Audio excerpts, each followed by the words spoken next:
Adam Kornfeld. I'm at Artist Group International, AGI in New York, and I'm on Promoter 101. So how y'all doing? This is that Promoter 101 thingy with W. Luke Pierce. You feeling all right, big guy? You should be, because we have an awesome episode of this thingy coming up here. We've got the Executive Vice President and Chief Entertainment Officer of BSE, Brooklyn Sports Entertainment Global, where she oversees programming and marketing for the Barclays Center, Miss Laurie Jacoby, a New York legend. She's also an Oregon Duck, so she's got that in common with our host, Mr. Dan Steinberg. Plus Barclays, the house Jay-Z built. It's true. I once, at a Jay-Z concert, have him tell security to stand down, and everybody did. And then everybody stood up on the chairs and dumped beer everywhere. It was great.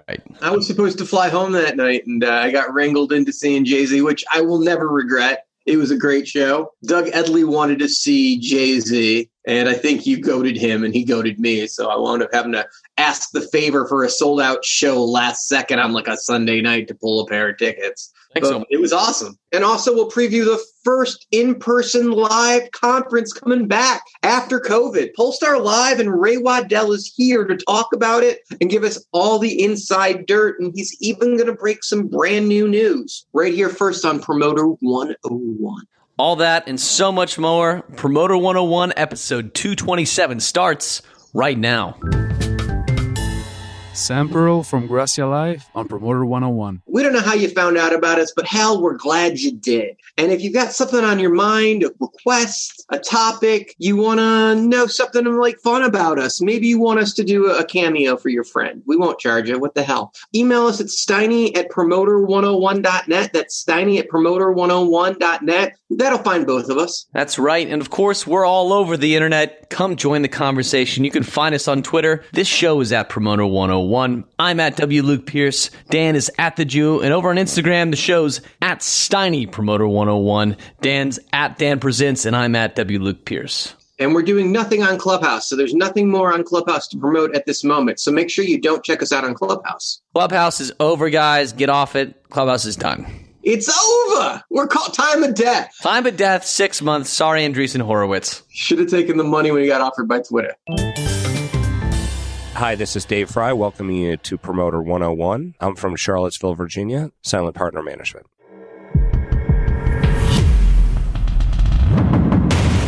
News of the week. Let's not talk about the news. Let's talk about our first chance to hang out together. We got a hangover together in person. We got real bro time. Hadn't happened in over a year. It has definitely been the longest period of time in which I have gone without seeing you in person. Of course, we get to do these in Zoom, Dan, but it was wonderful for Dan and I to get together along with our friends David Britz, Andrea Johnson from ICM Partners, the guys in Straight No Chaser, and Tim Faust and Austin Brown from Home Free got together for a live stream event out at the MGM National Harbor about 2 weeks ago. A really great first outing together. We even ate a few meals in a room together. That was a lot of fun, but it's really just so great to be back out there. I'm so excited to hear more about what's going on in the world with conferences. And as we start to resume a little bit of normalcy in life out there, it's great to just reconnect with friends you haven't seen in forever. And Dan, you were one of them, my friend. We hadn't seen each other in about 14 months in person, which is quite a bit of time for us. It was nice to be at the casino. The MGM was beautiful in DC. Got to say, a really great time to be in a casino that had a sports book so you could bet on the horses, because we made a couple dollars. I followed David Britz and just kind of bet on whatever he bet, but we won, so it was great. It was nice. It was the Preakness weekend just up the road. We were in D.C. That's up in Baltimore, and whoever won that weekend, I can't even remember the horse's name. I think we all made a few shekels that weekend. It was very nice. But there was a horse named Concert Tour, right? That was in the Preakness. It seemed like an absolute mortal lock, Dan. I don't know how that horse didn't win. I mean, it's probably because we bet on him to start as part of our slate of horses. But that 5-6 exacta box, that was a good one. I think that paid well. So you spent quite a bit of time at the poker tables that weekend. How'd you wind up doing overall? I ended up winning a couple $1,000 playing mostly 2-5 no limit hold'em against some people out there. I probably got in about 10 or 15 hours of play time over like the 5 days that we were there. I spent most of the free time I had on that Saturday before the Preakness over at the poker table doing pretty well. It was pretty nice. It is weird. I will tell you what, the amount of plastic dividers that go up in a casino to make you feel safe, even though I was fully vaccinated, presumably with some people that were either fully vaccinated or just lying, was pretty wild. And it's crazy to think, talking to the guys at MGM, some of this ballroom space, some of this entertainment space that has been open for so long and some of these casinos have just become overflow rooms for slot machines and games now because you've had to spread people out on the casino floor. So it's going to be really interesting to see how places like casinos come back. I mean, are they going to actually rent this ballroom space out? Is that going to be at a premium? Is entertainment going to come back in casinos in a major way? I don't know. It was all very interesting, but it was very cool to at least see people in a building, in a room, doing things that felt very normal. I had a great time. We had a few very good steak dinners together as well, too, Dan. I enjoyed the dinners. I enjoyed the drinks. You know what I really enjoyed was, of the take-home food that you can order, you can't really do the fried food. So it was my first onion ring in 15 months. So that was nice, like hot off the grease. It was like, French fries, onion rings, it doesn't really work as a take-home thing. It really doesn't. It does not. It's one of those things where that's soppy and it's going to be greasy in the bottom of the bag on the way home there. I just feel like that's like a recipe for disaster right there.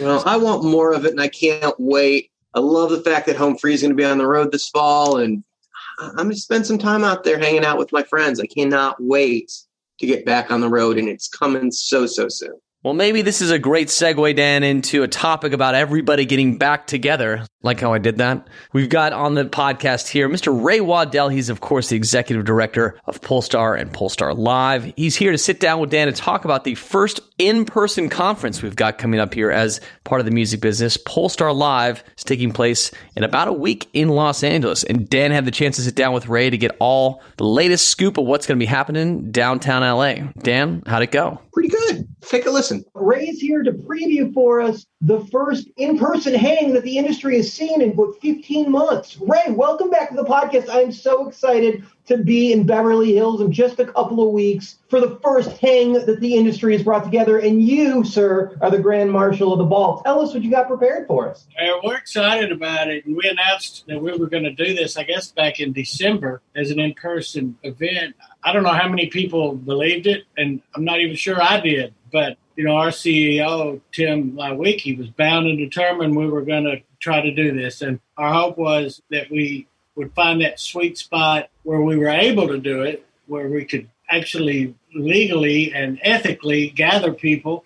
And before it was, everybody's too busy to do it. And as we're seeing come July, everybody that wants to be working in our business will probably be working or about to, right? So it's everybody I talk to is full tilt boogie come late summer, fall, and next year looks insane. So I think we may have found that sweet spot because LA opens up, California opens up full capacity on June 15th, and our dates are June 15th for Production Live and 16, 17 for Pollstar Live. Well, I am excited. I have my hotel reservations locked in.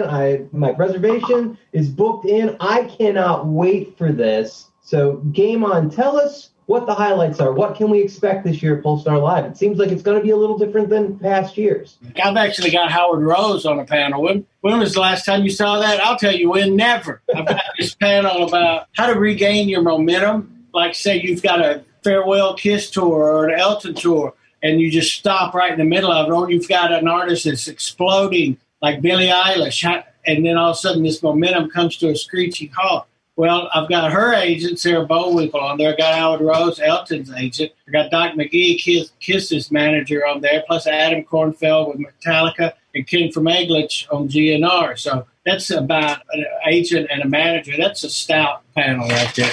On the Production Live side of things, we got some great conversations there. It's going to be really good. And also, we got a really cool headliner we'll be announcing this week. Keynote, it's the first ever arena-level comic to speak at Pollstar. You ready? You're breaking it right here. The first ever arena-level comic to headline at Pollstar. The keynote is going to be who, Ray? Sebastian Maniscalco with his manager, Judy Marmel. Sebastian is coming off an amazing run, headlining arenas, playing everywhere, doing multiples. The guy has been killing it, and when business opens back up, clearly he'll just pick up right back on top, just like the lap car leaving the field. Should be a really interesting topic of conversation. Now, Ray, if people are still too early for them personally to travel, they're not comfortable with it yet, or maybe they're coming from out of the country and they're not able to travel into the States, there's a virtual component this year, right?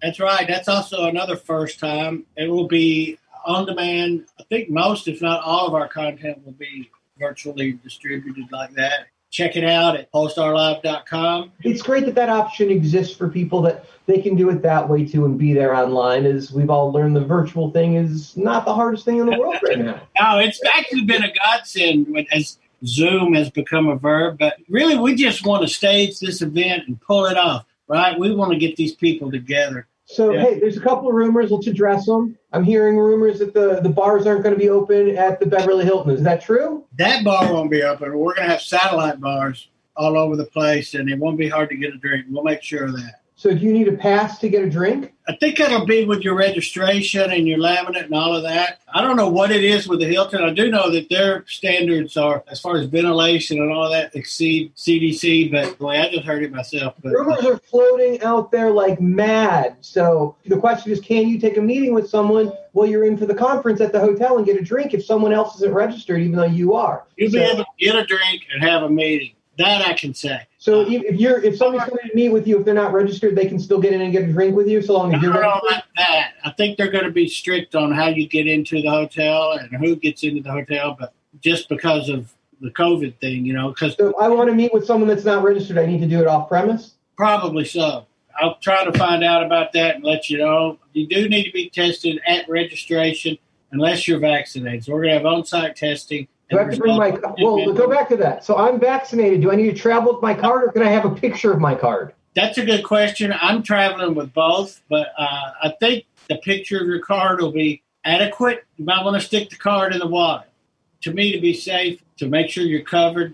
Cool, because I don't want you to tickle my brain. That hurts. Yeah. I'd rather have the shot than the brain tickle. Yeah, I hear you, but we just concerned with safety right there, so – No. I'm going to comply no matter what. I'm coming, and I'm going to play by the rules. I just want to know what the rules are. There's a lot of rules. I would say be safe and carry the card. But everybody in that conference will either be vaccinated or recently tested within the previous 10 minutes. Okay, so that's important. Let's outline that. So you're either vaccinated or you're tested. So make sure if you've got the card, bring the card with you just to be safe. Otherwise, your brain might get tickled. I would say that, but I'll tell you this, we'll have the most updated status of that on our website, pollstarlive.com. I'll make sure of that.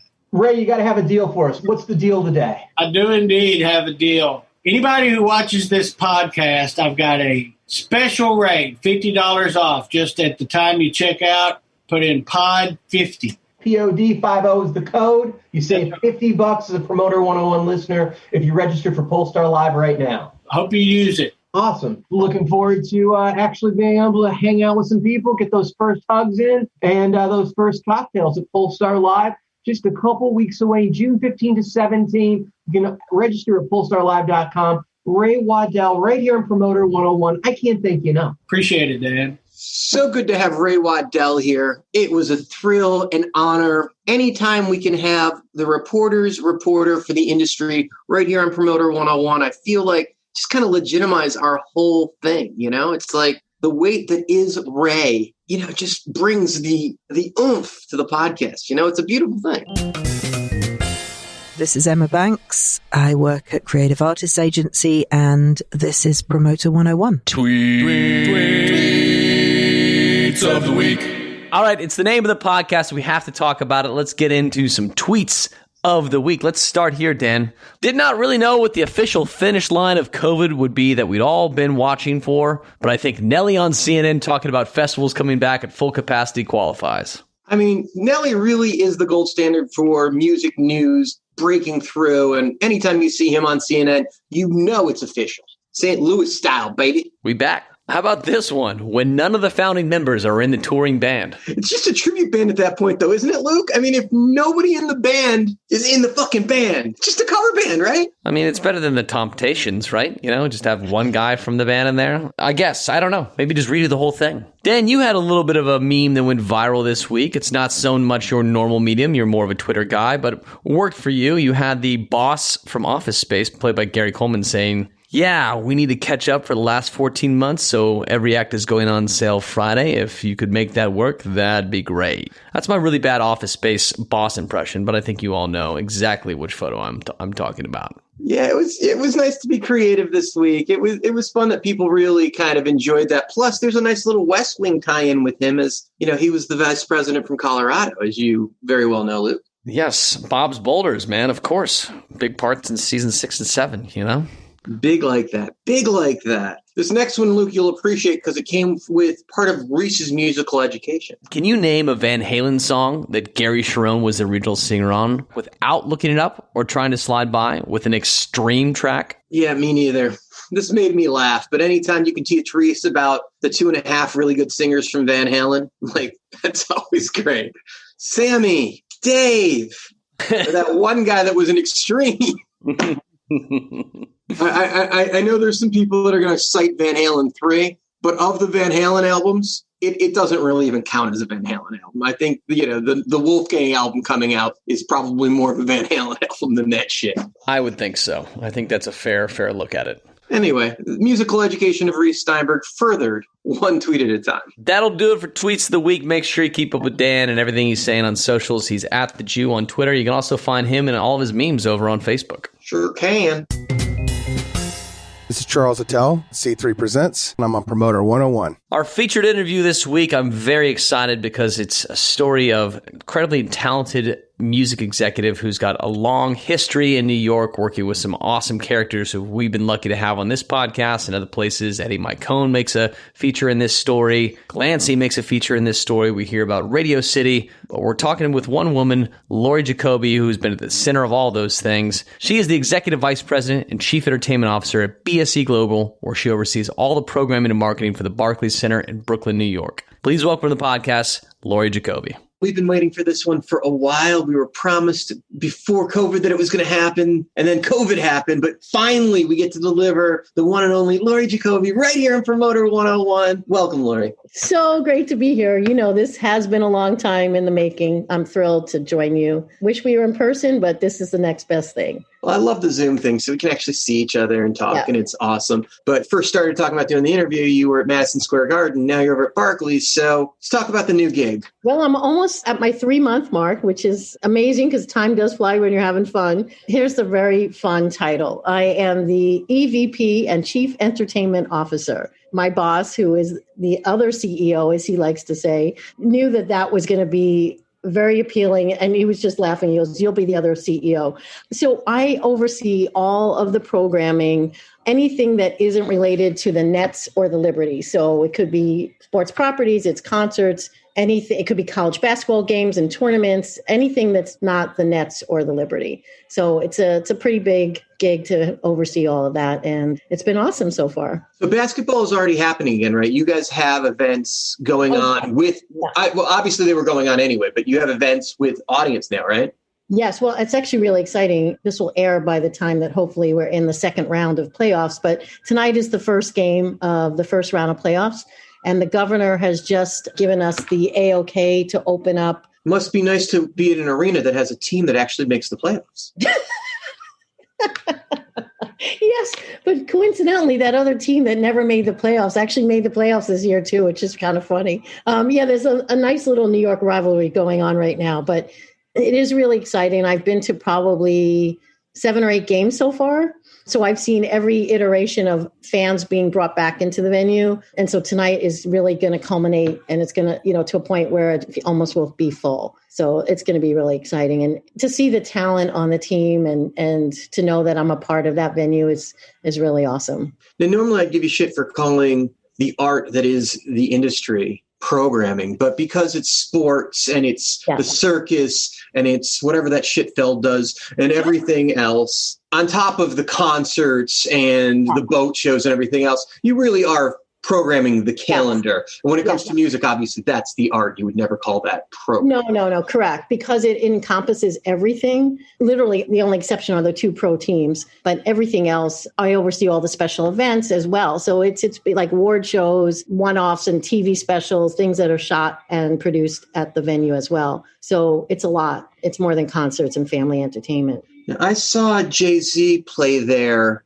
4 or 5 years ago. He was doing multiple shows by himself, and he announced to the audience that it was okay if they wanted to dance in the aisles and stand on chairs because he, in fact, was the owner of the building, and that was okay. It's got to be kind of cool to have people that are involved with your venue are like artists like that to set the tone like that, where it's like they're really tied to the community and other artists know this is the house that Jay-Z owns. That's kind of neat. Yeah, he's no longer, because he has a sports agency now. He's repping athletes. He's no longer allowed to be involved with a venue. So he's no longer one of the owners. We have our own relatively new owner of the venue and the team. But you're right. He did put a stamp. Like I like to say, the vibe factor at Barclays is about a community. It is really, even like during the summer where things and all the unrest, the plaza outside of the venue kind of became like a town hall. It really is remarkable how it became sort of a gathering place. And I think people feel a lot of ownership and feel part of that community. I do think a lot of the things that are booked there reflect that. And there could be shows playing there that do well that may not sell well in any other market. You know, old school hip hop, old school R&B at an arena level that's not part of a major tour sells out shows there. So it's really interesting to see the different dynamics in that venue. Now, you guys are in a major market where there are many other arenas. Obviously, you came from MSG earlier, but there are like 4 massive arenas. So when you guys are trying to get shows, obviously the sports teams get to lock in their dates first. And that's, you either have the dates or you don't once all the sports teams lock in. But you've got 2, 3, or 4 arenas like competing for every date. So especially when it's the cooler stuff, I know some of the bigger acts like to bounce back and forth between the arenas to give a different vibe to their show or make sure they get to different fans to be a little closer to them. But the competitiveness of that nature in that market, there aren't major arenas in most markets that can really have to compete with another arena in the same,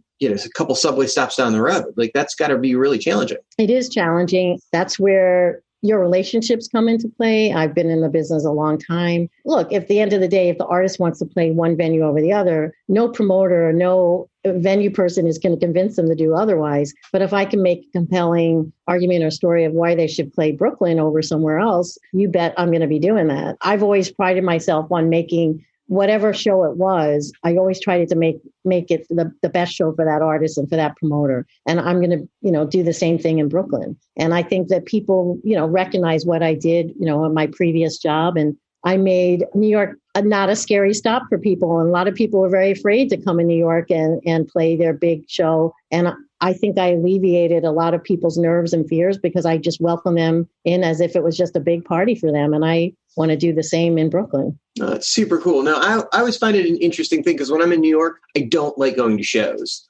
because there's so much to do in that city. I feel like I can catch a show in any other city, and I spend so much of my time when the industry is back and running at shows. It's the one city I really try to avoid being in a theater or being in an arena. But tourism's got to be a big part of the business in New York City. I imagine you guys see a lot more of that than the average city. Oh, absolutely. It's why it's been so devastating to see the effects of the pandemic on the entire 5 boroughs of New York. It's not just obviously Manhattan. And there's so many destinations and people come for various reasons, whether it's the museums or going to a Broadway show or going to a concert or going to whether it's basketball, hockey, whatever it may be. People make a destination of that and come, they could spend a weekend based around, doing 10 things that they can't do elsewhere. So it's finally, I definitely feels like when I'm walking around now, things are definitely feeling more, I would say, normal. Obviously, we have a ways to go, but it definitely, I can tell the difference. I can see more people on the street because the weather's nicer also. It sort of obviously lends itself to seeing people out and about, but it definitely feels like it's coming back. Well, it's already back. It's coming back stronger, I should say. Yeah, we were talking before we started of just the traffic, how crazy the real estate thing is, just getting the holds, getting everything locked in, and how much further in advance people are trying to book right now than they ever have before. Just they need to lock their tours in. Yeah. And I lived through so much of it. I mean, all the tours that were in 2020 then moved to 21. And then they started moving into 22. And then people felt like there's too much traffic in 22. And now people are holding dates in 23 that I don't even know what day or year it is anymore. Because when I go on the calendar, I'm like, wait, where are we? Because people are asking me for 2 years from now. And it's kind of hard to keep track of like what people are really asking for. It is amazing how many times I get wrong in an email the year that I'm requesting. Because you're just so used to typing 2021 next to the year. It's like, oh, no, I should have asked for 22. Or sorry, can you resend those to me for 23? I've done that several times where I placed holds on the calendar and I'm like second guessing myself. I'm like, did I put the right year?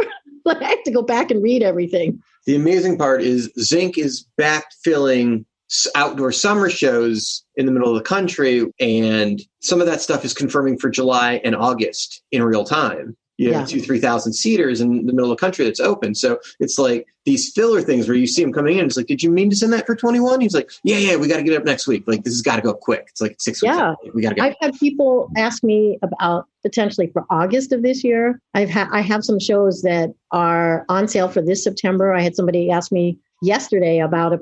He goes, I might be able to do a show this September. I, again, had to ask him what year. But like you've probably seen, people don't need that long window of time to put a show on sale anymore. They could do it in, 6 weeks, maybe 8 weeks. Now, you guys have the basketball teams in, so you already have staffing in place and you're set up to be able to flip the switch on if somebody wanted to do that and everything was copacetic with local officials and government. I was talking to some of the club owners and ballroom owners across the country the last couple of weeks. And what I was hearing from them was it's not a matter of just being allowed to be open. You have to bring your staff back. You have to be able to stock. You have to be able to have enough business, critical mass, to make it financially worth opening the doors again, putting these people back on salary, taking them off unemployment, and getting everything up and running. Because if you just have one show you're opening for next month and you don't have anything else, you're just booking some local stuff that's not going to work. And you're even with the sold out show, you're going to wind up losing money on the month. And coming out of COVID with no revenue, losses is not what they want to do. So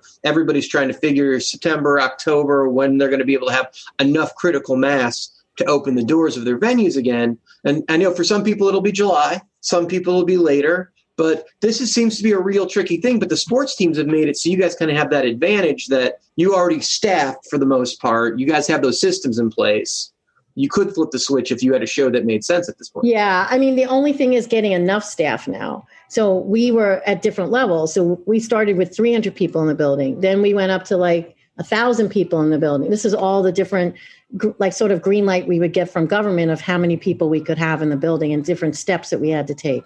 And now today tonight will be the highest level. So we now have to sustain a staffing pool for that many entrances to be open, for that many food stands to be open, there's no more ticket takers. Obviously it's all going to be scanned, but still we need staff to, help people get to their seats. So now it's really about staffing up again. A lot of people left cities, moved away, took on different jobs. On the flip side of that, for crews, for bands going out, they've got to get their staffs back up and running and get their staff together. And hopefully they have muscle memory to be able to kind of snap back into that mode of doing things. I was laughing with somebody last night. I go, oh my God, my first settlement's going to be so weird.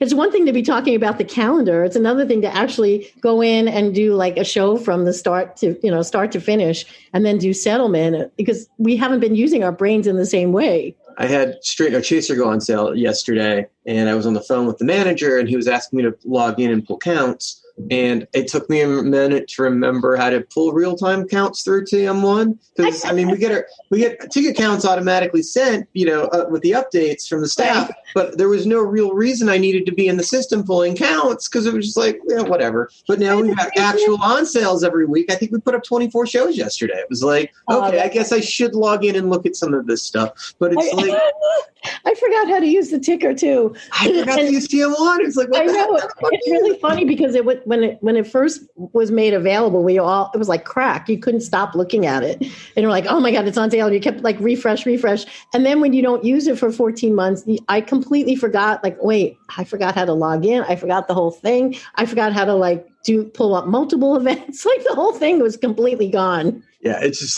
I know some people do it on their phone. It's just I'm just, right. Unless it's a critical mass thing, it's just I usually just wait for the laptop. But nevertheless, let's talk about your career and get away from the COVID stuff. It's exciting stuff because it's it's the good time to talk about COVID, the things that are coming back opposed to how dreadful everything is.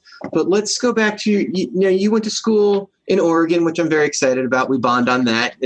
You, me, Jason Miller are all Ducks. Adam Zach, shout out to the Ducks. Go Ducks. Go Ducks. Were you involved with Cultural Forum Program Council when you were in Oregon? I was. I will say that's really how I got my start in the business. I kind of talked my way into that position, and I did it for 2 years. Were you the chair? Yeah, I was the chair of I think they called it popular concert. They had like different divisions. Right. So, for example, I had popular concerts, and Mike Quinn, who's at Monkey, Mike Quinn and I were on the Culture Forum together.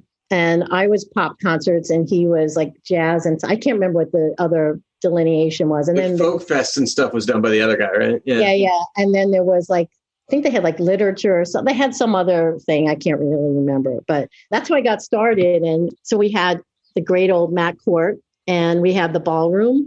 I had some incredible shows that I got to produce there. The EMU ballroom. I did mow there when I was a student. Yeah, that's where Robert Cray and coming out of the Blues Brothers, that was, as you know, filmed. Animal House was filmed there. But Blues Brothers actually sort of got their start because while they were filming, Jim Belushi got to see Curtis Salgado play in Eugene. This is how like the story goes. The Eugene Hotel, right? Yes. And he put together this band based on seeing Curtis and his band. And anyway, the Cultural Forum used to do those Friday shows at the ballroom, the beer gardens. I don't know, were they still there when you were there? No, nobody ever really used the MU when I was a student there. But like, but I was excited to like bring Mo because it was like do a show on campus. Yeah. So we used it every Friday. We had these beer gardens. We would have bands play there for probably like maybe $1 or something. But we had to do concerts there. Like Mike brought in like Ornette Coleman. I brought in like, it was supposed to be XTC and Jules Holland, but XTC had to cancel because I think Andy, the lead singer, like had a nervous breakdown before the show. And I ended up with just Jules Holland that night, who I'll always be grateful for because he actually did go on with the show. But then in Matt Court, I got to do Frank Zappa, which was probably one of my greatest highlights ever.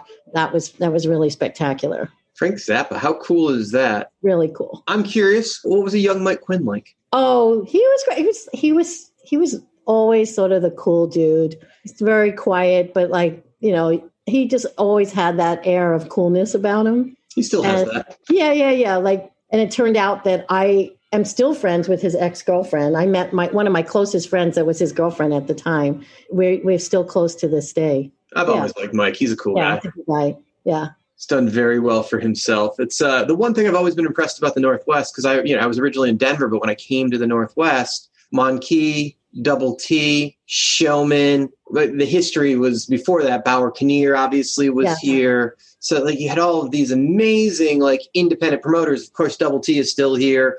Thrash Presents. Like the market has really done a great job like hosting more indies than the average market in our business, because usually AG or Live Nation with the consolidation have really picked up big market shares. And obviously both those companies are here, but it's really impressive how much the indies still have a factor in the Northwest. I think that says a lot of, you will say there's some things or some people that don't have loyalty, but obviously there are some bands, agents, managers that do have loyalty to the people that were there with boots on the ground in the very beginning. So you have to give tip your hat to those folks for keeping those businesses going. Yeah, my love, regardless of where I work, is still cheer for the indies. And I think that's also just like a Northwest thing. I think people they're entrepreneurial, but maybe with a different twist. And I think that appeals to people. If you're an artist, I think that appeals to them as well. Yeah, there's certainly a vibe to it. Although if you try to buy a show after 420, you're fucked.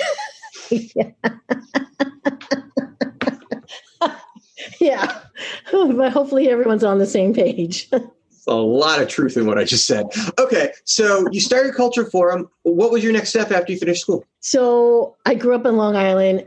We would go, how the hell did you get out to Oregon? It was just like a fluke, but I ended up going there. I was only supposed to stay a year. I loved it, and I ended up graduating from the University of Oregon. I didn't want to move back to New York, so I just said, okay, I'm going to go to like the next big city. So I skipped Portland. I went right to Seattle because I thought Seattle had a lot more like opportunities for me. So I moved there. I didn't know anybody. I moved there. I lived in a shared house on top of Queen Anne. I got a job at Discount Records in the U Village. Of course, it wasn't my dream job to do, but I had the time of my life. It was a huge store. It had a Ticketmaster. Well, it was probably Ticketron at the time, or maybe it wasn't Ticketmaster, but we had a ticket. The Bastix? No, it wasn't Bass. It was like, I want to say it was Ticketron. I don't know. Whatever it was, we had an outlet in the back of the store. So I was like a pig in shit because I had all the albums around me. By the way, this was albums. CDs hadn't come out yet. And I had the ticket outlet. I had the ability. I first started in school as an art and design major, so I did all the windows. And these were huge windows at the store. And back then, the labels would come and bring you all these supplies to do really creative windows, and they would do contests of, okay, we're gonna, do the regional contest for who's gonna do the best Eurythmics album window. So I put Sweet Dreams came out, so I put a bed in the window. I did crazy shit. And again, I wasn't making a lot of money, but I had the time of my life. I got front row seats to almost any show I wanted to go to. And I got like major discounts off of albums. So I was like, yep, they saw me coming. They were like, this woman's going to spend the entire paycheck in our store. So it was awesome. And that's when labels used to actually do ticket buys and actually send the people on the floor at record stores to the show so they could talk up the bands. Yes. And also, this was before there was any sort of sound scan. I also was in charge of buying the 12-inch singles, and all the DJs, that's what the DJs use. So they would come to me and tell me what they like, and then I would also buy them for our store. And I would also have all the promoters and people calling me getting counts on what was selling. So it was sort of the first way of people getting information before there was SoundScan or, you were the information hub. Yes, it was awesome. It was great. I was like right in the center of it, making minimum wage, but having a great time at it. And then I saw an ad in the Seattle Weekly for the programming, I think they called it the programming director for Bumbershoot, which I had been going to. Oh, One Reel. And One Reel. And I ended up getting that job. I again kind of talked my way in. I didn't really know that much. I just had my experience at school, but I love music. And in my mind, I kind of panned out what I thought a perfect festival lineup would be. So I went in with like all of my ideas and notes, and they were like, she gets it. She knows what the festival is about. And so I got the job there, and that was like a really big break for me. Oh, that's awesome. I didn't realize that you had done that. Yeah. They really like the East Coast buyers at One Reel for Bumbershoot. Well, it's funny. Yeah, this was before Chris was there. Yeah, it's funny because most people didn't know that I was from New York because I sort of adapted to that whole Northwest thing, and I tried to lose my Long Island accent quickly. And I think Chris is sort of the same way. He's kind of, he's not an aggressive East Coast person. You know what I mean? The accent's thick. Yeah, his is thick, but that's that. And even if it wasn't, nobody likes the Boston Red Sox on this side of the country the way he does. Yeah. So I was there for 5 years. And also One Reel put on other events, a big 4th of July event down by Gasworks Park, which is Space Needle fireworks show, right? Yeah, it was amazing. And so we got to be involved in that. I actually it was literally like all hands on deck. Some people dubbed us like the concert commune because we did everything. Like we also had that concert series on the pier. It was called Summer Nights on the Pier. Yeah, the pier got condemned, sadly, but that was such a great place to see But it was such a great place. And so I got to be part of the inaugural shows there. But literally, we were up like on a cherry picker painting. I mean, we did it all. Like it literally was like the concert commune, which was it definitely appealed to me to be part of that type of vibe. And the fireworks event, I actually got to, I don't know, I was with one of the guys who had one of those big Super Trooper like lights. Spotlights. And I had like the headset on and I was like, go. like they literally put us all to work. It was amazing. That's awesome. I love that. So from One Reel, what was your next step? All right. So then while I was at One Reel, I went to it's now defunct, some sort of conference, music industry festival thing that was in New Orleans where I met Jim Glancy. And nice. This is how it all kind of snowballs from here. So I became friends with Jim, and he was booking Wolf Trap at the time. And then I think a couple of years later, he decides he's moving up to New York to go work at Radio City. And he put Eddie hired him, right? Eddie hired him. He put my name on a short list of people they should talk to from Wolf Trap about me moving there and taking over booking the concerts there at Wolf Trap. I didn't want to leave Seattle. I love Seattle, but I thought, okay, they called me. I should at least fly out and do the interview.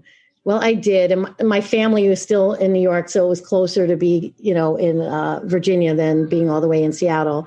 Anyway, I had the interview, and 3 weeks later, I moved to Northern Virginia. And not only did I move to Northern Virginia, I didn't have a place to stay. So Glancy gave me his place with his roommate. I stayed in his place for 2 weeks until I found a place to live. And then I'll just fast forward. He decides to leave Radio City and go to what was then Dells No Slater. And then Eddie called me and said, hey, Radio City and the Garden are merging. This was 1998. And he said, do you want to come up to New York? So I literally followed Glancy to 2 jobs. Like I went from Seattle to Virginia to New York. And we always laugh about that. I'm like, okay, Jim, where am I going next? So were you programming Radio City when you started with the two of them? I started in 98 programming Radio City and the Garden. Glancy was now at Dells No Slater. Right. I meant the two venues. Oh, yeah. The two venues. Yes, I did both. I did both for about 20 years. Okay. And then they decided to kind of split up the venues and have one person kind of concentrate on a venue at a time and to try to grow as much as I could the concerts at the arena. So, yeah, that's what happened. So I was there. I did it for 20 years, both venues. So what was working for Fast Eddie like? Oh, Eddie's the best. He's just got the biggest heart. People love him. Obviously a true people person. Artists, everybody felt great around Eddie. He was like the atypical, it's hard to explain. Like he's just the person that everybody wants to be around. And he had great contacts, obviously, in the business. I forgot about this part. One summer I was in the mailroom of ICM, and he was an agent there, but we didn't know each other at the time, but we actually did overlap because I spent one summer at the mailroom in New York at the ICM office. I've known of him. Where does that fit in? I know, I forgot that part. There's actually a couple of things I forgot. So I was still going to Oregon. I came home for the summer. You're still a student. Okay. Yeah, I was still a student. I came home for the summer in New York, and I somehow met somebody who knew someone, and I got the job for the summer working in the mailroom. So Eddie was there, Shelley Schultz was there, Rob Light was there. It was like, back in the heyday. This was before CAA even existed. Right. So I was in the mailroom there as well. So I did that for 3 months. Yeah, so Eddie was an agent at the time, but obviously our worlds became, sort of 360 later, full circle. And I was like, oh, God, you don't remember, but I was in the mailroom when you were there. So what was that like working in the mailroom? Were you like a gopher for a lot of stuff? Oh, yeah. It was, it was a great introduction to what an agency was like. There was a huge copy machine in there. And I would have to copy scripts because, of course, ICM had their film and television writers. It wasn't just music. There was a telex machine, which none of you youngsters will know what that is, but it's sort of like was our own sort of Western Union way of sending like offers and messages to people. So I had to work on the telex machine. I copied scripts. I had to go out and buy birthday cakes. I had to take petty cash to places. I delivered the mail. I got to know a lot of people. It was great. It's kind of a catch-all. There's a great book out called The Mailroom that talks about the mailrooms at William Morris and CAA and ICM. And it's a really great way to hear the stories of some of those early people that had become really successful in business, but what their boot camp for the industry essentially was like. And I think, look, I always say like you shouldn't skip a step. I feel like you should go through whatever you have to go through because it makes you the person that you are in the end. And you have empathy for anybody else going through those steps. And I wouldn't trade it for the world. And it was definitely a good way to learn, also a place to make your mistakes on your way up. It was a good way of seeing what an agency, how it worked. Yeah, you always wonder, each agency acts a little differently, and yet they all have like this common theme. So you're always kind of curious when you deal with an agent switches agencies and they have that new letterhead, how that's going to change their philosophy of how they do business. Yeah, and I had one other thing I left out, but it was before I had the job in Seattle, I actually went back to New York for 1 year and I worked at Norby Walters. And what's that? It was a big talent agency that had all the best R&B, hip hop, soul. That's where I met Carol Lewis. That's where Jeff Frasco started. That's where quite a few agents came out of that. Mark Siegel, who's now at ICM. So But that was the beginning of hip hop. So like Curtis Blow, Run DMC, but they also had Luther Vandross, Patti LaBelle, Rick James. So I worked there for 1 year and then I moved back to Seattle. Like it was just a blip, but I do have lifelong friends that I made from being there at that time. What did you do while you were there? I was an assistant to 2 agents. Okay, so you were training to possibly be an agent. Yeah, it's funny. It wasn't like a formalized program. So did you see yourself as possibly going in that direction? No, I really wanted to be on the live side. Okay. I just did it because it became like I got a little pressure to go back to New York from my family. And I met somebody who knew somebody and like, I met Norby, and Norby was like, he was the ultimate kind of show person and bigger than life. And he was like, yeah, you need to come to New York. And yeah, we're going to do this and this for you. And I got there. I was like, holy crap. It was very different, much different than the agencies that exist today. I want to get Madden on to like do with the red pen and show the playbook of the timeline of your career based on how you've explained it from start to finish and then gone back and, here's the X, here's the O. If we slide this here, there, touchdown. Sometimes I forget all the things I did. I'm like, oh yeah, I did that too. I forgot about that. Let's take a side step. So your husband's an artist, right? Yes. And he's been doing these cool things during COVID where he takes the page of the paper and paints over it, but turns them into this amazing, incredible scene. Oh, thank you. Yeah. Can you talk about that hobby? Because it's amazing. I mean, I guess it's not a hobby, it's his career, right? Well, my husband is an artist who's also a graphic designer and art director. He's from Colombia. And when he moved here, way before I met him, he was like freelancing. So my birthday was like in one of the first months that COVID started. It was April. So right, March was when it all kind of everything shut down. And he wanted to get me a card, but we were really staying kind of close to our apartment. We didn't go out very much. So he painted me these roses on the cover of the New York, like the page of the New York Times. And I go, oh my God, that's so cool. I go, you should do like a series of these things. And so then he started painting typical scenes from New York or things that were related to the pandemic, some really moving things. Like at 7:00 every night, people would like clap for the frontline workers. That's when the shift change was. So a lot of people weren't leaving their apartments and stuff. So they would just like open their windows and start clapping and, banging on cans and pots and pans and making all this noise of appreciation. So my husband did this one painting of 2 hands coming out of a window clapping. And then people were like, oh my God, that's amazing. Like it just started to snowball. And he did like different scenes, whether it was like a brownstone or just anything that might have been New York related. And then people started asking him to do commissions. Like somebody got married and they wanted, I sent him a photo. They decided, this was my favorite space in New York and I'm no longer there. So it became like a little cottage industry out of our apartment. We ordered all the supplies. We had boxes to ship stuff out.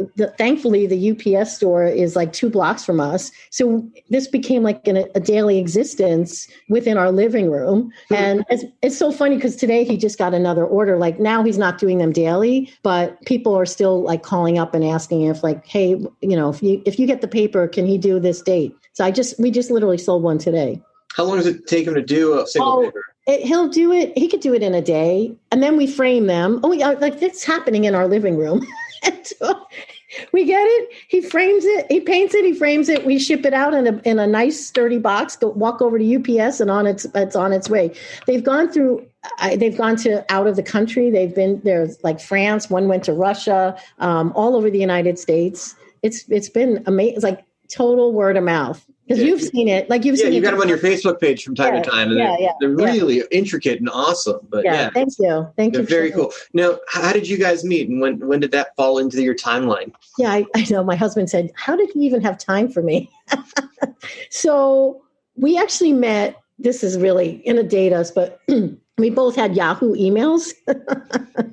I laugh because Yahoo. It's like one step above AOL. And so we both had Yahoo emails. We didn't know each other, obviously. And there were like these little subgroups like Yahoo Business, Yahoo, whatever, professionals, whatever. And there was something like, I'll call it Yahoo Singles or something. But it wasn't a dating site. You could just like put a profile up. And we each kind of clicked on each other's like photo. And we that's how we met. And then we obviously had to meet in person at some point. So you guys should just have like a You Got Mail kind of chat going on for a while? Yeah, exactly. That's awesome. That sounds really cool. Yeah. But the funny thing is, my husband, his command of English, he knows it and understands it.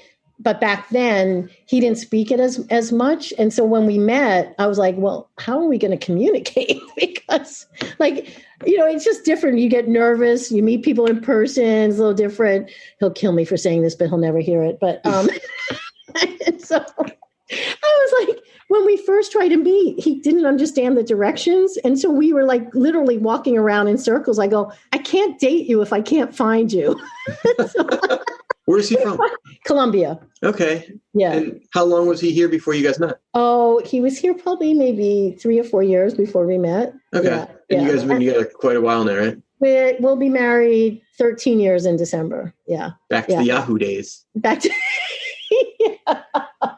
And by the way, Colombia is amazing. I've been there many times. Sadly, there's a lot of unrest, for political reasons and stuff, but the people are wonderful. I hear good things about the cocaine. Oh, Jesus.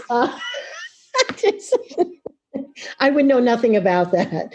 But, of course, there's movies that come out and depict certain things. It's nothing like that. Oh, you're so bad. I love that I caught you off guard with that.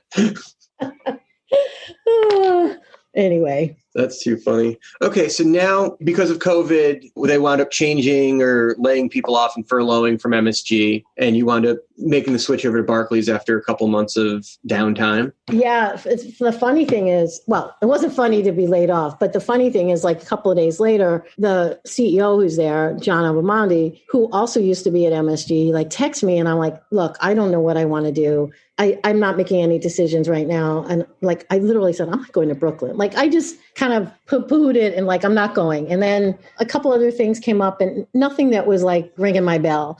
And so I just thought, you know what, I'm just going to wait it out.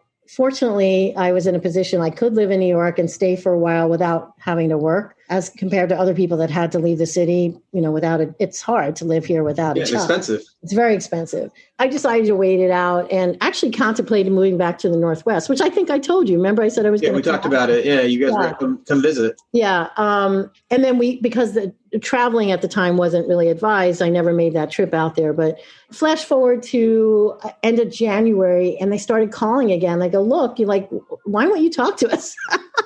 So I thought, you know what? Why am I not talking to them? And agents move all the time. Promoters move all the time. I need to get over myself. So I ended up meeting by Zoom all of the, which are now my colleagues. I had about 7 different Zoom interviews with members of the executive team that I'm now a part of. And I really liked them. And I thought, you know what? These are my people. I like these people. I could work with these people. And I accepted the job in February and I started in March. And that's a fast abbreviated story of that. But yes. And now back to it. Do you feel a little like you're cheating on your old girlfriend when you're booking the competing room? It's funny because I'm with my other ex-colleague from MSG who's now with me, Corey Humpage, and we were coming home from an event last night. And I said, you know what's really hard is that I'm kind of competing against myself because all the shows I booked have now been rebooked in 21. And they're all the shows I'm competing against myself of all the shows that are up. But look, life goes on. I'm super happy where I am. I couldn't be with a more welcoming group of folks. I have a much bigger role.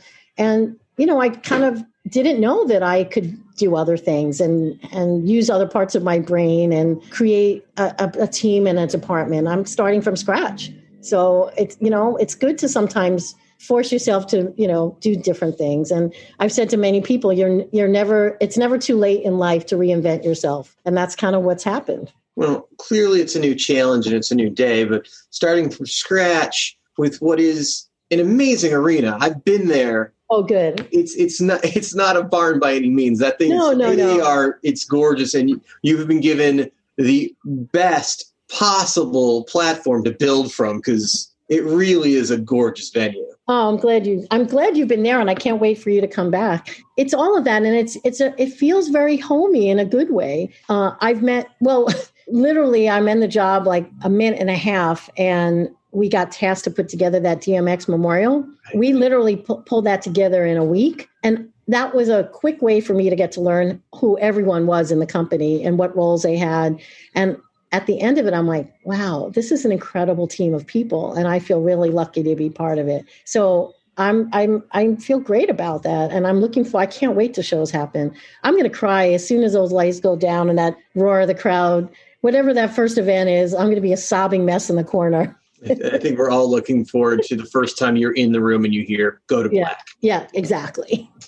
So before I let you go, do you have any advice for the younger people coming up in the industry as far as like how to like make it and have longevity and what your basic philosophy is? Yeah, I feel like you really can't skip a step and you have to keep learning. My main thing is, and I've said this to so many people, you really need to develop your relationship and have the ability to talk to people in person as well as on the phone, and stop with the damn emails and texts, and like pick up the phone and start calling people and start creating what will hopefully become a lifelong relationship and friendship with people. I mean, I know we're all busy, but my first thing is if there's an issue, I pick up the phone. I'm not texting somebody. I'm not emailing them. I'm getting on the phone because I think it also shows a sign of respect. Like, hey, let's just work this out, because an email lives forever. If you write some nasty email to somebody, that you can't ever take that back. So I'm like, you know what? Why not just bite the bullet? It may be uncomfortable, but they'll probably have a lot more respect for you if you pick up the phone. You probably have a lot of those relationships that you have because you're so good at talking to people. I'm so good at explaining to people they misunderstood the tone of that email. When I called you a fucking asshole, I was kidding. You misunderstood the tone. See what I mean? You got to sell it. You really got to sell it. It's really funny. I didn't know you were going to sell that. You were going to sign that new arena act. I had no idea. I was kidding. I don't think you suck. Well, sometimes it just feels good to get it off your chest and write something, but then, again, it's hard to retract that and take it back. Zinc has a way of responding to emails just to me that are a chain. So I see them and I freak out because I think he's telling the agent or manager what I'm thinking, but in no uncertain terms. And then I realized he only sent it to me. I was just like, he's like, it's one of those, oh, wow, we're fucks. Oh, you only sent it to me, you dick. Oh, thank God. But see, that's a good lesson, right? Right. But he got to write it. He got to say what he was thinking. Right. And he got to scare me, which I think is definitely the highlight for him. I do pride myself in writing. I do give good email, but I don't Did you say you give good email? That's what I always say. I give good email because I have a way of, that I might write it, which may not tell them to F off, but it sort of explains my point of view to the point where I have like, I didn't piss them off quite yet, but at least told them how I feel. But to my first point, I'd rather get on the phone and talk to them.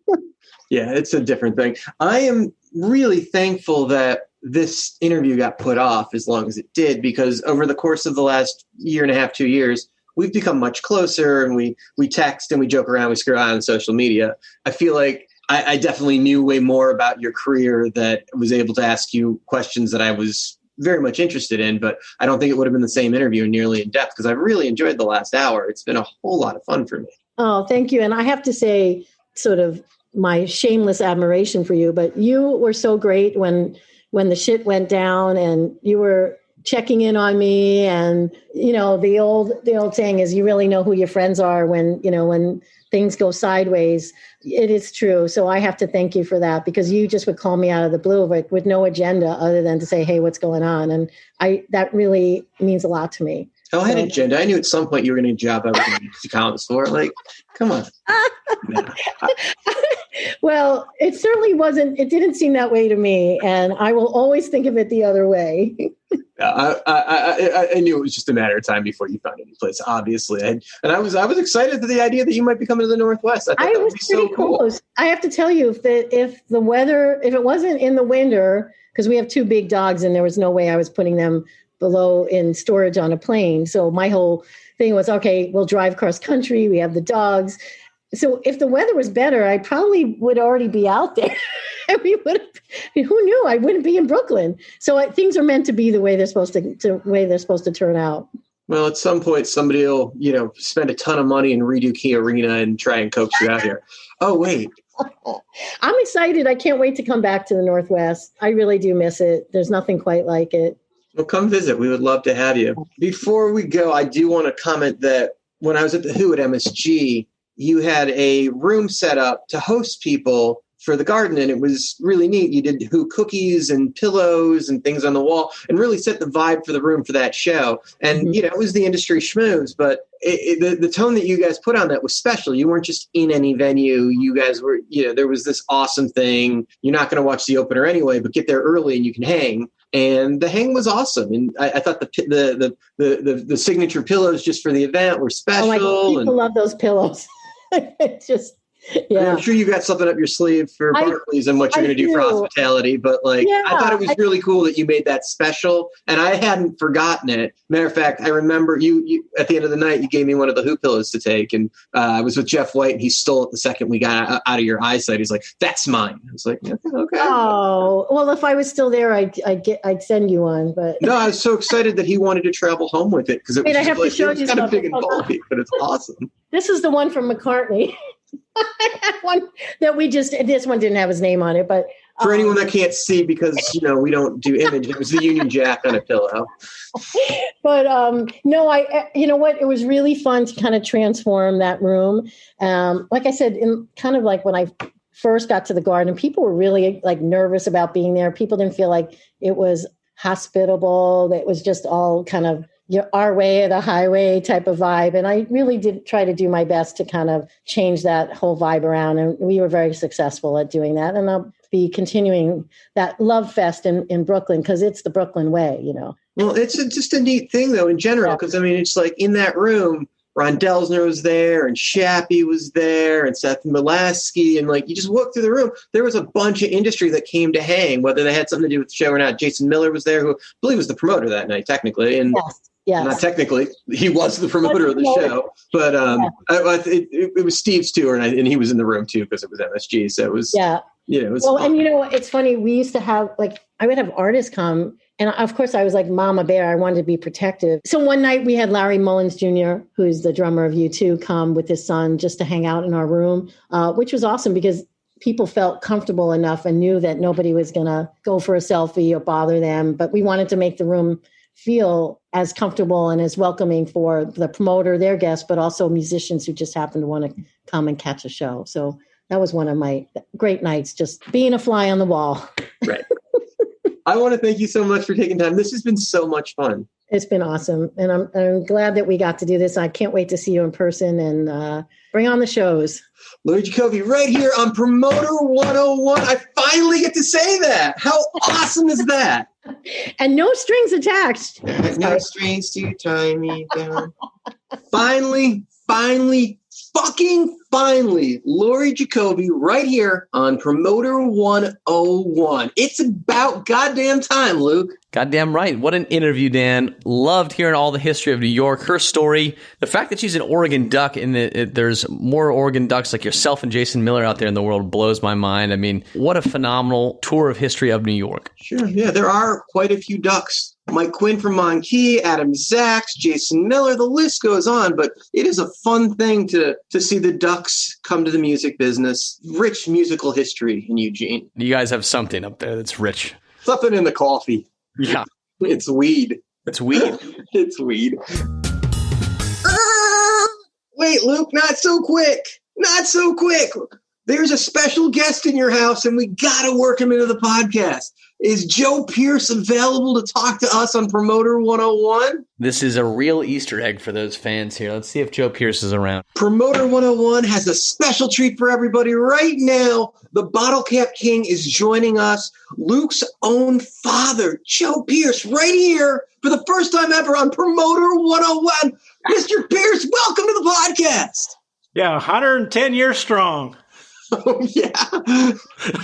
All right. So You love beer. That's our topic for today, right? Beer. Love it. I love my wife, I think, most of the time. Beer, wife, depending on the day of the week, sure. Exactly. Of the beers that you've sampled, is there anything in particular that isn't like so mainstream that's out there that you find to be a delicacy? I just found one here in Nashville just recently. It's called the Pecan Ale. It was pretty. What makes the pecan ale? Do you know? I never heard of it before until I came here, and Luke introduced me to it. I always kind of feel like the beer is good, but it's more about who you're having the beer with and what the scenario is. So, like, if you can find like Chicago, like inside the park at Wrigley, it's going to be better no matter what because you're watching the Cubbies, right? So it's like, what's wrong with the Mariners? You're from Seattle. No, the Mariners suck.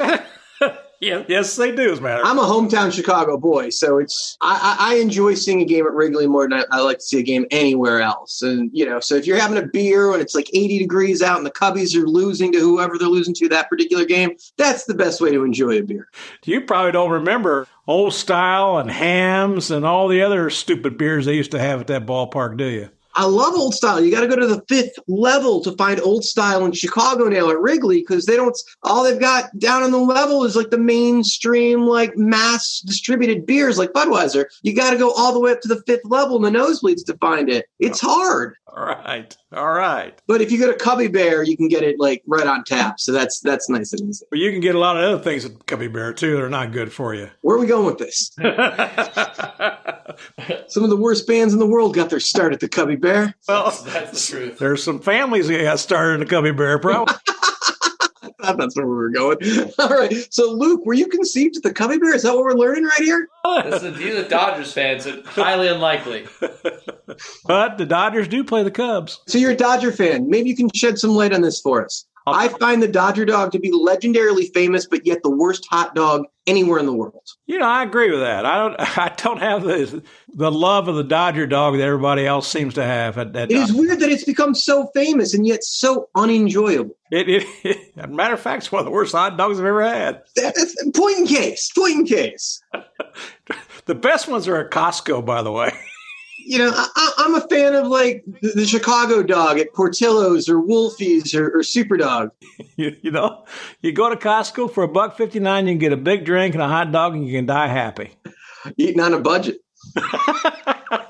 Hey, I got kids. You gotta love it. So, how much time do you get to spend with Luke these days? Is it a long visit, or are you guys just there for a couple days? Visit. We were here for like a long weekend. Came down up for Memorial Weekend. We live in Florida, so we came up for Memorial Weekend. Help with some projects. Bond a little bit. Have some good times together. Got to play a little golf, very little, but a little golf. So I'm curious, you did your time in industry. You were very successful in the bottle cap field. Now that you've retired, I know you still work a little bit and you're investing a little bit, but what is the thing when you look back at your career that was like the highlight to you of like the moves that you made that you're most proud of? I think it was the people that I mentored and became executives in our corporation. So you look back at that fondly of the people that you helped influence and saw them grow. Yes, without a doubt. I love the people side of it. Now, how did you find the world of bottle caps? How did that come to be? When I was younger, there was a gentleman by the name of Smith, the Smith family. They owned what was called Hoosier Crown. And he invited me to join his company back many, many years ago. And that's how I got involved in making bottle caps and the packaging industry in general.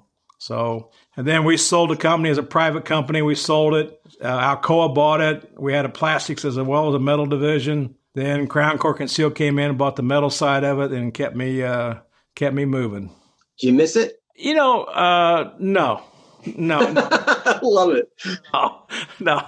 I was ready to retire, and they talked me out of it for 3 more years. They bought my loyalty again. And so, but, when I retired, everybody said, you won't, you'll be bored. You don't know what to do with yourself. I've never had a dull moment since. Obviously, you spend time with your children. You're doing some golfing. What else keeps you busy? Well, it was until COVID came into play, doing a lot of traveling. We've gone to places like Africa. We've gone here. We've gone there. But I enjoy the travel side of it where, when I worked, I traveled all the time, but I didn't get to really enjoy it. It was like meetings and dinners and, it was work. Now I'm trying to, as they say, stop and smell the roses. So it's fun to go here and there. I did a wonderful trip a couple years ago, I guess 3 years ago. I tried to see every baseball park in the United States in one summer. Oh, that's super cool. Yeah. Did you pull it off? You saw them all? Well, I tried to. I was going to West Coast to see the balance of him, and Luke informed me he was moving to Nashville. So I ended up going back east with him. So, but it's a beautiful way to see the United States. And believe it or not, I was so sick and tired of flying, I drove to all those. Really? Yeah.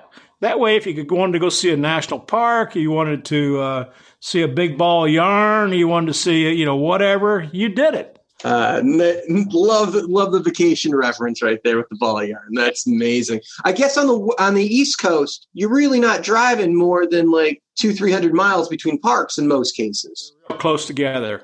It becomes a logistics nightmare because, for instance, if you're in Chicago, you think, well, I'll see the White Sox and the Cubs. Well, one of them's going to be gone, so you're going to miss them. You got to time that really well, right? So you're like picking one up like the last day and the first day and the next one. It is a scheduling nightmare. So sometimes you want a city's close by, well, it's Pittsburgh and Cleveland, for instance, and one of them's gone. You can't see them. You think you see them back to back, but you can't. So, what's the best ballpark you got to visit? What's your favorite park? Oh boy. Well, you hit one of them. Wrigley certainly is on top of the list. But I think of the new modern ballparks, Pittsburgh. And I'm not a Pirates fan, so I'm saying that it's just beautiful. It's absolutely gorgeous. Stayed downtown, walked across the Clementi Bridge, across the Ohio or Allegheny, I guess it was, and then to the ballpark. It's just really, really pretty and small and quaint. I've always been a fan of the architecture of stadiums. Football, baseball, doesn't matter. Just the architecture in some of those stadiums are so beautiful. You look at things like Coors Field in Denver that was built to look old. Yeah. And some of those older parks, like you go to Boston, and it's just like so iconic. It is. So, well, Pittsburgh, it also is you're looking at night, you're looking at the skyline downtown. It just lights up. It's gorgeous. If you haven't done it, do Pittsburgh sometime. Well, that's definitely one to check out and put on my list. Have you seen the new the new Yankee Stadium? Yes. Have you visited that? I have. Love the columns out front. It's so cool. In time, I just didn't do all 30 of them in that one summer like I wanted to, but I'll get them all eventually. So, which ones are you missing? I'm missing Oakland. I missed Oakland. You're not really missing Oakland. Yeah. Actually, Oakland's a cool stadium right on the water. Of course, I haven't seen Seattle yet. So I was that was on my way. That was on my trip when I went out west. I was going to go up north and see Oakland, San Francisco, and Seattle. And it just occurred to me, San Francisco's right on the water, not Oakland. So I think Luke's right. If I remember correctly, the A Stadium's kind of ghetto. The A Stadium is on the Oakland, like the East Bay side of things, but it's a little more ghetto, though. I was thinking about the Giant Stadium, which is gorgeous. Yeah, the Giant Stadium's awesome. It needs some help. Yeah. Oakland needs some help. Well, it hasn't changed much since Moneyball. That was about the top, actually. Since Jason Beyonce walked out the door, that's been about it. Yeah, it's just, yeah. And Tampa Bay keep winning. I don't know how they're doing it, but they keep winning. Great management. It's because they keep hitting the ball. Well, that helps. They score more runs than the other team. It works out for them every time. That's a formula. There you go. I never thought of that. The beautiful thing. Well, I can't thank you enough for giving life to Mr. Pierce. Luke is just the best, and we love him dearly. As always, great to see you. Joe Pierce, right here on Promoter 101. Take care, gang. This is Julia Frank from Wizard Promotions in Germany, and we're on Promoter 101. Let's do Quote of the Week. This week's Quote of the Week: beauty is everywhere. You only have to look to see it. Bob Ross. Luke, I thought it's been way too long that we hadn't had a Bob Ross quote incorporated into the Promoter 101 universe, and I'm thrilled we got to do that today. I'm fine if we just only quote Bob Ross in this podcast. We should just be doing that moving forward with a quote like that. Just a happy little tree and a happy little quote right there. Yeah, just right there. Happy quotes, happy trees. This is Sid Greenflag from MGM Resorts, home of T-Mobile Arena, MGM Grand Garden Arena, and Mandalay Bay Event Center, live on Promoter 101. All right, everybody, that'll do it. Thank you so much for tuning in to episode 227 of Promoter 101. Thank you so much for listening, to tuning into this podcast, to our wonderful guests from BSE Global, Laurie Jacoby, from Pollstar Live, Ray Waddell. Make sure you get yourself down to whatever that bar is in Los Angeles. Find yourself a badge, get yourself a drink, see everybody in person in a couple weeks here. Thank you to Dan and, of course, our engineer Connor for this amazing episode. If you like what you heard today, write us at steiny@promoter101.net. Or if you just miss us and you want to catch up, we're here for you. But thanks for listening. Thanks for tuning in. We do it all for you. It's not about the money. It's about you. We love you. We miss you. We're here for you. Thank you, our dear listeners. Thank you. Hey, and Dan, now that shows are back starting to play again, we can finally say wishing you sold out shows for the months to come. Cheers! Call your mother. Hi, my name's Jay Williams from WME, and you're listening to Promoter 101.